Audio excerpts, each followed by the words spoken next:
मित्रमैत्रिणींनो, मी जेव्हा लहान होते तेव्हा मी बऱ्याचदा पाहिलं माझी आई माझ्या वडिलांना लिंबावर हळद आणि सैंधव मीठ टाकून आगीत तो लिंबू भाजून भाजून घेऊन मग ती माझ्या वडिलांना खायला द्यायची.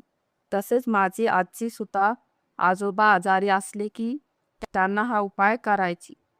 मी बऱ्याचदा विचारले की तू असे का लिंबू खायला देतेस? त्यावर आई मला म्हणायची, तू लहान आहेस बाळा, तुला नाही समजणार. ती म्हणायची, तुझ्या वडिलांना बरं वाटत नाही म्हणून मी त्यांना हे देते. पण जेव्हा मी मोठी झाली तेव्हा मला समजायला लागलं की त्या उपायाने कोणते आजार बरे होतात. मग मी ठरवलं, चला तर मग हा उपाय आपण आपल्या मित्रमैत्रिणीसोबत शेअर करूया. त्याआधी आपण लिंबावर हळद आणि सैंधव मीठ टाकून भाजून खाल्ल्याने कोणते फायदे होतात ते पाहूया. सर्वात पहिला फायदा म्हणजे आपली पचनशक्ती सुधारते. गॅस, कर्कढेकर, उलट्या, पोटफुगी, बद्धकोष्ठतेसारख्या पोटाचे आजार बरे होतात.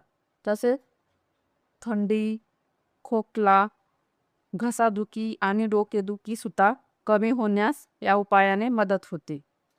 तसेच शरीरातील सूज कमी करण्यास आणि शरीराला डिटॉक्सिफाय करण्यास हा लिंबू मदत करतो. मित्रमैत्रिणींनो, आता आपण तो उपाय कसा करायचा आणि त्याचे सेवन कसे करायचे ते पाहूया. त्यासाठी आपणाला लागणार आहे एक लिंबू. हा लिंबू अर्धा कट करून घ्यायचा आहे.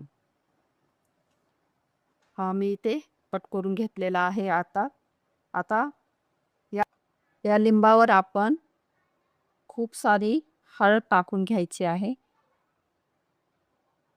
अशा पद्धतीने आणि थोडंसं सैंधव मीठ यावर टाकून घ्यायचं आहे.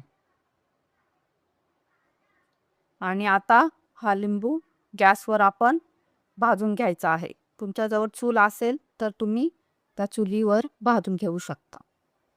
आता मी गॅस ऑन करणार आहे आणि आता हे आपण भाजून घेऊया. मैत्रिणींनो, मी गॅस ऑन करून त्यावर लिंबू भाजायला ठेवलेला आहे. आता हे छान त्याला पाणी सुटेपर्यंत भाजून घ्यायचं आहे.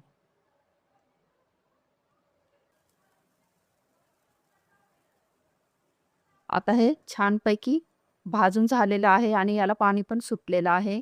या स्टेजवर आपण गॅस बंद करूया आणि हे कोमट असतानाच गरम गरम चोखून खाऊन घ्यायचे आहे. असे 2 ते 3 वेळा केल्याने खूप चांगला फरक पडायला सुरुवात होते. आणि हो, हा उपाय अनुवंशापोटी करायचा आहे.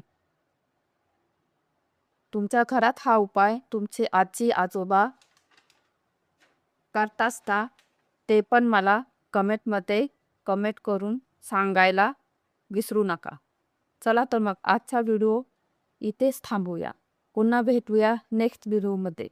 तोपर्यंत चॅनलला लाईक करा, सबस्क्राईब करा, सोबतच बेल आयकॉन प्रेस करायला विसरू नका. असेच नवनवीन व्हिडिओ मी तुमच्यासाठी घेऊन येणार आहे. व्हिडिओ पाहिल्याबद्दल धन्यवाद.